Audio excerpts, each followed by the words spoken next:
بسم اللہ الرحمن الرحیم۔ دوستو، آج میں آپ کے لیے بہت ہی خاص وظیفہ لے کر حاضر ہوا ہوں۔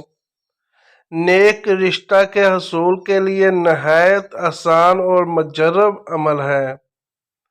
بعد نماز عشاء دوبارہ وضو کر کے، یعنی عشاء کے وضو کے علاوہ دوبارہ وضو کر کے 2 رکعت نماز نفل ادا کریں، حاجت کی نیت سے کہ اللہ تعالیٰ جلد نیک رشتہ عطا کرے، اور ہر رکعت میں سورہ فاتحہ کے بعد 11 بار سورہ اخلاص پڑھے، اور سلام پھیرنے کے بعد 129 مرتبہ یا لطیف پڑھ کر اپنے مقصد کے لیے دعا کریں۔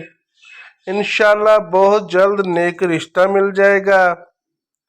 جن کی شادی وغیرہ پر بندش ہو، وہ پہلے بندش کا علاج کریں، پھر وظائف کریں۔